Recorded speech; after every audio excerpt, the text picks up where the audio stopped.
Hey guys, it's Wisdom with Weston, episode 312. It's January 5th, 2026. Let's get into it. Okay, this is Exodus 7. Here's where we're at. Aaron has already turned his rod into a serpent. That was a pre miracle, even though it was a miracle. Then the very first miracle that was done, or let's say the plagues that was done, is that the water turned into blood. Then the second plague was the frogs. Now the third plague is lice. And the first two, or the first three, the rod turning into a serpent, blood turning into water, and the frogs, the magicians and the sorcerers with their enchantments were able to do.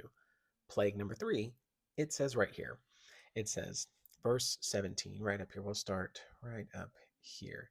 And it says, and they did so, for Aaron stretched out his hand with his rod and struck the dust of the earth, and it became lice on man and beast. All the dust of the land became lice throughout all the land of Egypt. Now the magicians so worked with their enchantments to bring forth lice, but they could not. So there were lice on man and beast. Then the magicians said to Pharaoh, this is the finger of God. But Pharaoh's heart grew hard, and he did not heed them, just as the Lord said. It would go to show that even if there are people who are non believers, which we all were at one point, and not everybody will be a believer, yet the stance of a non believer, there's something differential about them. There's one that's practicing their sorceries and magicians and crystals and energies and what are their chakras, right? And then there is somebody who is more in a authoritative position, let's just say a king or whatnot, who maybe dabbles in stuff, but yet still he's the God. Right now, I don't know who Pharaoh worshiped. Maybe he just really worshiped himself.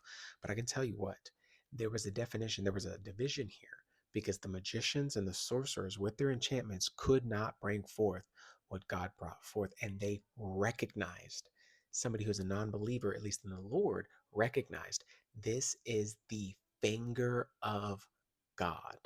Now, since they're spiritual in this sense, they're more open to the idea of God, but they could not do this. And it wasn't pride that was blocking them, it was a revelation that we cannot do this. Yet it was the pride of Pharaoh's heart. It said, but Pharaoh did not heed them. He thought less of them. Like, who cares?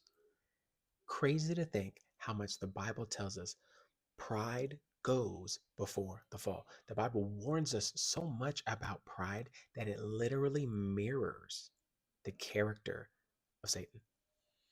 So today, and for your 2026, whenever pride starts to step in, you need to remember what happened to Pharaoh.